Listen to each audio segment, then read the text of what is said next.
第八日是发生大规模假树射落，引起爆炸，有人着重伤哦。阳光基金会发现讲，假树的安全装置早伫哪里国家标准咯，也毋过并无强制执行，变做是有那无。因呼吁政府着爱赶紧来推动假树安全装置，积极宣导来减少意外。我是4月18号在家里气爆了。后来发现原因是什么？瓦斯旧管线有2个洞，有一个洞没有堵到，瓦斯从那边跑出来。这位气爆伤者的代表讲出发生事故的原因，加上第8日是发生大规模假树落石引起气爆，不少民众是真惊吓。根据消防署的统计，今年到5月为止，已经发生46件假树落石也是爆炸事故。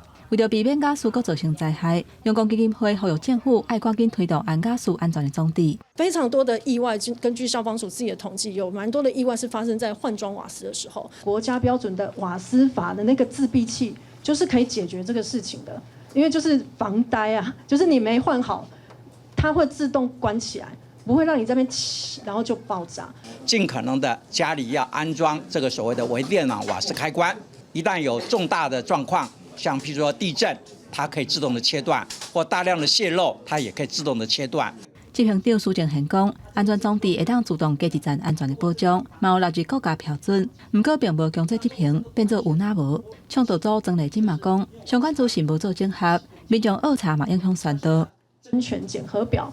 那这些其实，在消防署里面是没有看到这个资讯，资讯在哪里？